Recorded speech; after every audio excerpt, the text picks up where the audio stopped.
All right, we got Marques Brownlee, the cheapest 600 horsepower EV. Let me guess, is a Chevy or something? Chevy or Ram? They're probably trying to go crazy. Let's watch this together and see how nice this car is.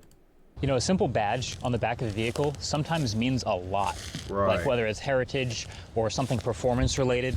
And so if you see an M badge on the back of a BMW, you kind of know what that means already. Like you see AMG on a Mercedes, we get what that stands for. Chevy's had a badge for a little while too.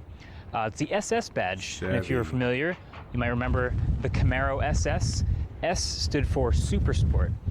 But this is the newest member of the SS family. This is the Chevy Blazer EV SS. It's the performance version, and I think it's worth rebranding the SS.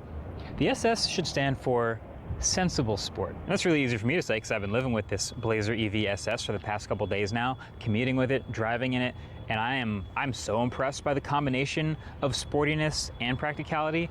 But just as a headlining feature, I think this is the thing that really got me as far as sensible sport, what this really is. This is basically the cheapest way to get 600 horsepower new EV with 300 miles of range. That by itself is worth a headline. Cheapest, 600 horsepower, 300 miles of range. And we've seen so many of these performance versions of EVs nuke their range to achieve the better performance figures. Like, remember the EV6 GT having 200 miles of range? Remember how many of those we've seen? This might be the cheapest new 600 horsepower car, period, for the fact that it retails at right around $62,000 starting price. This spec that I'm testing here is $64,000. So for that money, like we said, dual motor, all-wheel drive, 615 horsepower and 650 pound-feet of torque, 102 kilowatt hour. I've never gotten an EV for a couple reasons. One, I'm not paying like 20 grand just to get a charger installed to my house. I can't afford it. And two, I can't afford the car, period. This is the cheapest one, 60 grand. It's no way. 64,180. I mean, if I want it in a giveaway, bet. But that's a couple of reasons. Plus I like the noise of a engine roaring when I want to drive, you know? Am I the only one? Our battery, and it'll charge at 190 kilowatts peak charging. Now, I haven't actually reviewed the base Chevy Blazer EV yet on this channel, so I'm just going straight to the SS. But the things that you should know that are different about the SS, aside from more power, is one, the larger 6-piston brakes up front, and two, there is an entirely independent suspension tuned just for this car. So new brakes, new suspension, more power, and still with 300 miles of range. Now, aside from that, the Blazer EV is gonna look like the Blazer EV that we've seen before. I like this front bar. You've probably seen some of those on the road if you've seen a Blazer EV, but also there's an SS badge at the front. You go around to the side. Actually, I'll get to the charge port in a second because I think it's pretty crazy. If you've seen a Blazer EV, but also like this whole like mirror in the front, like put something here. And don't be like a BMW and put a freaking grill there, big old grill, because they got carried away with that. But put something, not just a wall. There's an SS badge about the front. You go around to the side. Actually, I'll get to the charge port in a second because I think it's pretty crazy. But then around the back, you have those rear lights again and your SS badge. Sorry, my hand just keeps blocking autofocus. SS all-wheel drive. So that's the back of the Blazer EV. And yeah, let's just get to it. This is the charge port up here, and the way you open it is just by pressing right around those two dots. It opens this whole flap down here, and for some of you, this might actually be a little bit familiar because you remember the Cadillac Lyriq? The Lyriq, also a GM product, also had this big, crazy charge port opener, and that's what reminded me to check the Lyriq V numbers. And they actually look identical, basically, to the performance of this car. The Lyriq V costs a lot more, and it's obviously going to be more luxurious. Cadillac. But as far as performance and power that you get in a straight line, this is basically a Lyriq V. Anyway, shout out to the Habanero red color as well. This is a very bright red that is showing up, and I think the Oppo Find X8 Ultra is capturing it pretty well. But in general, I think it's a pretty good looking SUV. Wow, it's windy. Good looking SUV, good looking crossover, whatever you want to call it. Nice little accent colors. There are real air vents that are channeling air through, and obviously a whole lot of black trim, so I'm a fan of that. Generally a decent looking car. The sensible sport theme continues when you pop open that rear tailgate because it is automatically opening, which is nice. And then there's, of course, a good amount of trunk space here. And when you pop this open, there's actually some extra storage. It's kind of narrow, but if you do have like a small things that can something fit down here, then you can put it there. Also charging cables if you want to move those. So you have a little bit of sub-trunk space and then a big regular trunk. And then you have manually folded rear seats. So the second row folds down and can make a nice little flat ramp. I'd say that's pretty practical. But let me show you the front seat now because there's a bunch of fun stuff on the interior of the Blazer EV SS as well. Unlock it, regular door handles here. You get into the driver's seat, and right away you're greeted by that's that not fun bad. chime that Chevys always make. Everything. A bunch of SS branding, and then every car you get's gonna have these big O screens now. That's all they do now.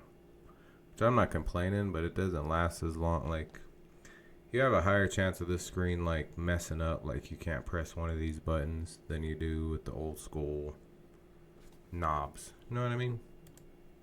Looks nice though. and these huge screens, which are in, of course, the regular Blazer EV. And then you turn around and you're like, whoa, we got a whole bunch of colors here because this interior is full of it. We've got gray, we've got that orange, and then we've got the light gray, and then a whole bunch more contrast in the back. So that's your fun SS branding. It's continued through the back seats too. Orange and it's nicely illuminated with this massive sunroof. I like this interior a lot. I think it perfectly matches the sensible sport theme because it is spacious and comfortable. There's a lot of other S words that I guess I could be using, but yeah, spacious is one of them. Soft, comfortable, and there's a lot of good practical storage in here. So wow, there actually is a lot of S words. There's some storage down there, 2 USB-C ports. There's a single wireless charger for a smartphone here, 2 cup holders, and then a nice good spot for your NACS adapter because of course it still uses an adapter to plug into NACS. You can see all this detail in the seats, which are very comfortable.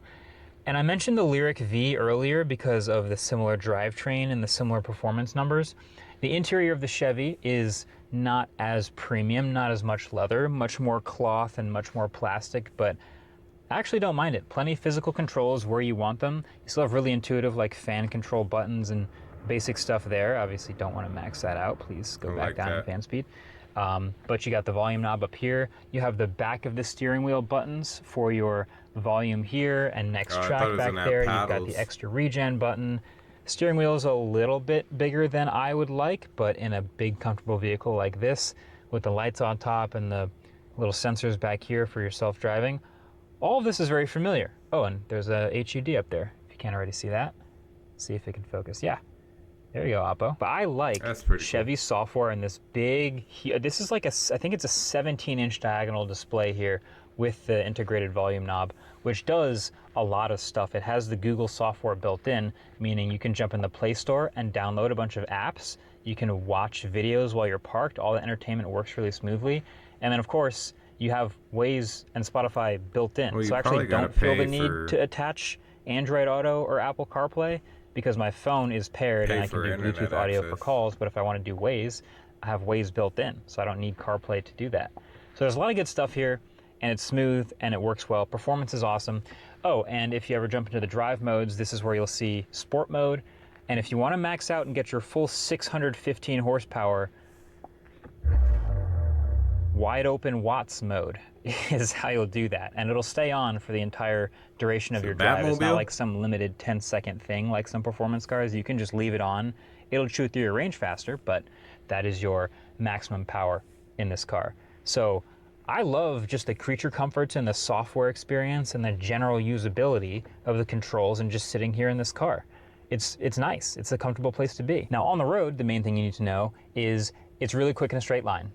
That's the party trick. It does it. It's got the horsepower, and it can pull that off with all-wheel drive every single time. I know they say they developed a special suspension for this version of the Blazer. I have not driven the original Blazer, but I would say that this one rides very smoothly, very compliant. It's not stiff. It's not crashy. It's totally soft and fine. It's not floaty, but it's fine. It's not punishing at all. It does have like the one EV party trick that you expect out of any of the big, tall, you know, EV6 shaped, Rivian shaped things. Like this can hang with anything else in its price class, which is amazing. And that's why you get the SS version. Sensible sport.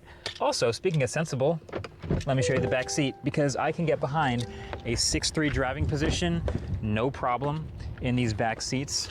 And you can see how much extra legroom I have. That's good. I mean, I'm totally fine in a road trip situation here. Yeah, that's not bad. These are heated rear seats with power, heated with in movable the back controls. Is nice. I mean, I like it back here. This is great practicality. So the SS badge here kind of speaks for itself. I would challenge you to find another brand new car, especially an electric one, with 600 horsepower and 300 miles of range for $62,000. I don't think there is one. And so if that's what you're into, I mean, I don't blame you for being into it. This is definitely a car that pulls it off. I think it looks pretty good. I think it's very comfortable. It has the space. It doesn't sacrifice the range. Can't really fault it for anything. I mean, there are other things you can get for 60 grand that are gas cars, but Chevy, well done on this EV. Hopefully it doesn't make Cadillac too mad. Thanks for watching. Catch you guys in the next one. It was a good video. Pretty nice car. Marques, if you're willing to donate one, man, you know, hit me up. Highly doubt it, but it's worth a shot.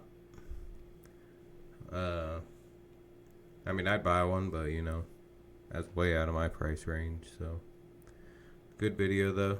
Thank you guys for watching.